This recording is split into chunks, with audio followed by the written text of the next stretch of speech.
നെത്തോലി അച്ചാറിനായിട്ട് നെത്തോലി തലയും വാലും ഒക്കെ കളഞ്ഞ് നന്നായിട്ട് കഴുകി വൃത്തിയാക്കി വെച്ചിട്ടുണ്ട്. നമുക്ക് ആദ്യം തന്നെ ഇതിലേക്ക് ഒരു മസാല പുരട്ടി വെക്കാം. ആദ്യമായിട്ട് നമുക്ക് മഞ്ഞൾപ്പൊടി ചേർത്ത് കൊടുക്കാം. ഒരു 1/2 ടീസ്പൂൺ മഞ്ഞൾപ്പൊടി. പിന്നെ നമുക്ക് വേണ്ടത് മുളക് പൊടിയാണ്. ഒരു 2 ടീസ്പൂൺ മുളക് പൊടി, 1/4 ടീസ്പൂൺ കുരുമുളക് പൊടി.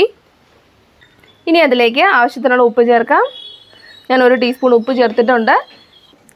ഇനി അതിലേക്ക് ഒരല്പം എണ്ണ ചേർത്ത് കൊടുക്കാം.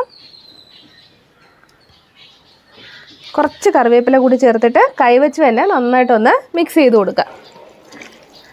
മസാലയൊക്കെ നമ്മുടെ നെത്തോലിയിൽ നന്നായിട്ടൊന്ന് പിടിക്കുക.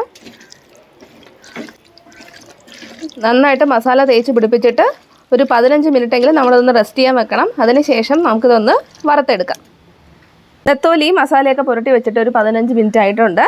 നമുക്കിനി അതൊന്ന് വറുത്തെടുക്കാം. അപ്പോൾ അതിന് വേണ്ടിയിട്ട് ഒരു ഇരുമ്പ് ചട്ടി ഞാൻ അടുപ്പിൽ വെച്ച് ചൂടാക്കിയിട്ടുണ്ട്. നമുക്കതിലേക്ക് വറുക്കാൻ ആവശ്യത്തിനുള്ള എണ്ണ ഒഴിച്ചു കൊടുക്കാം. എണ്ണ ചൂടായി വരുമ്പോഴേക്കും കുറച്ച് കറിവേപ്പില ഇട്ട് കൊടുക്കാം. നമ്മുടെ നെത്തോലി കുറേശ്ശെയായിട്ട് ചേർത്തിട്ട് നമുക്കൊന്ന് വറുത്തെടുക്കാം.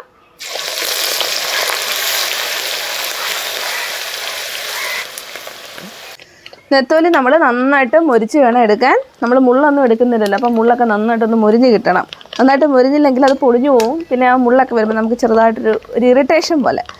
അപ്പോൾ നമ്മൾ നന്നായിട്ട് ഇതേ മൊരിച്ചെടുക്കുക. കണ്ടോ, ഇതേപോലെ നന്നായിട്ട് മൊരിച്ച് കോരുക. അപ്പോൾ എല്ലാ നെത്തോലിയും നമുക്കിതുപോലെ തന്നെ ഒന്ന് വറുത്തെടുക്കാം.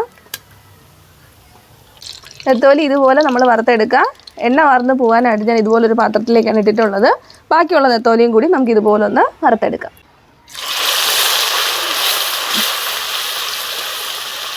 നെത്തോലി എല്ലാം നമ്മൾ നന്നായിട്ട് ഇതേ വറുത്തെടുത്തിട്ടുണ്ട്. കണ്ടോ,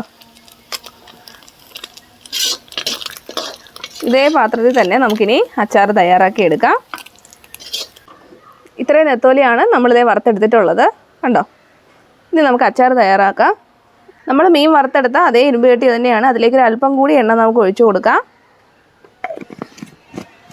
അച്ചാറിന് ഒരിക്കലും നമ്മൾ വെളിച്ചെണ്ണ ഉപയോഗിക്കാൻ പാടില്ല. അല്ലെങ്കിൽ ഈ സമയത്ത് നമ്മൾ വെളിച്ചെണ്ണ ഉപയോഗിക്കൽ കുറവാണല്ലോ. ഞാനിവിടെ എടുത്തിട്ടുള്ളത് റൈസ് ബ്രാൻ ഓയിലാണ്. വെളിച്ചെണ്ണ ചെയ്താൽ അച്ചാർ പെട്ടെന്ന് ഒരുപാട് നാളൊന്നും ഇരിക്കില്ല. അപ്പോൾ വേറെ ഏതെങ്കിലും ഓയിൽ യൂസ് ചെയ്യുന്നതായിരിക്കും നല്ലത്. നല്ലെണ്ണയാണെങ്കിൽ ഒരുപാട് നാളിരിക്കും. അപ്പോൾ എണ്ണ ചൂടായി വരുമ്പോഴേക്കും നമുക്കതിലേക്ക് കടുക് ചേർത്ത് കൊടുക്കാം. എണ്ണ ചൂടായി വരുമ്പോഴേക്കും നമുക്ക് കടുക് ചേർത്ത് കൊടുക്കാം.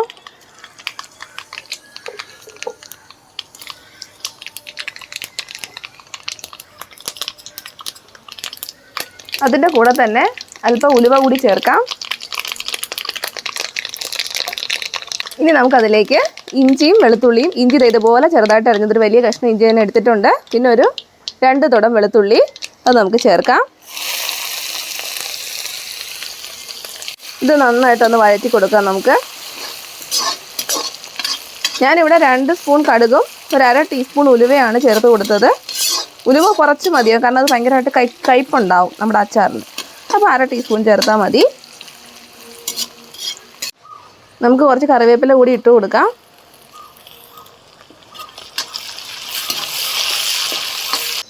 ഇഞ്ചിയൊക്കെ നന്നായിട്ട് മൂത്ത് നന്നായിട്ടൊന്ന് വഴണ്ട് കഴിഞ്ഞാൽ നമുക്ക് തീ കുറച്ച് വെച്ചിട്ട് ഇതിലേക്ക് പൊടികൾ ചേർക്കാം. ആദ്യം തന്നെ മുളക് പൊടി ചേർക്കാം. ഞാനൊരു 3 ടീസ്പൂൺ മുളക് പൊടിയാണ് ചേർക്കുന്നത്.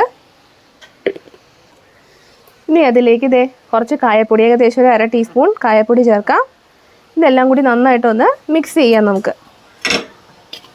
പൊടികളുടെ പച്ചമണമൊക്കെ മാറി ഒന്ന് വഴണ്ട് വരണം.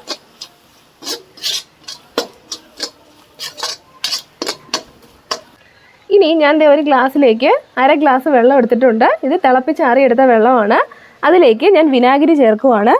ബാക്കി ഭാഗം നമുക്ക് വിനാഗിരി ഒഴിക്കാം. ഇനി ഇതാണ് നമ്മുടെ അച്ചാറിലേക്ക് നമ്മൾ ചേർത്ത് കൊടുക്കേണ്ടത്.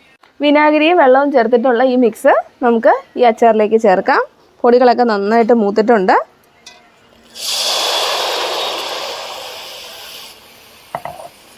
ഇനി നന്നായിട്ടൊന്ന് മിക്സ് ചെയ്ത് കൊടുക്കാം. അല്പം കൂടി മിക്സ് ഞാൻ ചേർത്ത് കൊടുക്കുന്നുണ്ട്. നമ്മൾ എത്രയാണോ വിനാഗിരി എടുക്കുന്നത് അത്രയും തന്നെ വെള്ളം കൂടി ചേർത്ത് കൊടുത്തിട്ടുണ്ട്. ഇനി ഇത് നന്നായിട്ടൊന്ന് തിളയ്ക്കണം. ഇത് നമ്മളിതിലേക്ക് ഉപ്പ് ചേർത്ത് കൊടുക്കാം. ഈ ഗ്രേവിക്ക് ആവശ്യത്തിനുള്ള ഉപ്പ് ചേർത്ത് കൊടുക്കാം. ഉപ്പ് ചേർത്തിട്ട് നന്നായിട്ടൊന്ന് മിക്സ് ചെയ്ത് കൊടുക്കാം. ഉപ്പ് നോക്കിയിട്ട് ആവശ്യമുണ്ടെങ്കിൽ നമുക്ക് ഇനിയും ചേർക്കാം. ഒരല്പം കുറവാണ്, ദേ കുറച്ച് ഉപ്പ് കൂടി ഞാൻ ചേർക്കുന്നുണ്ട്.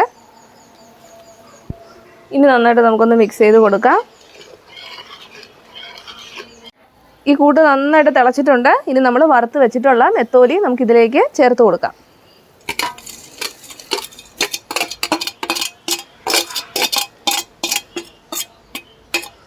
നെത്തോലി ചേർത്തതിന് ശേഷം ഒന്ന് മിക്സ് ചെയ്ത് കൊടുക്കാം.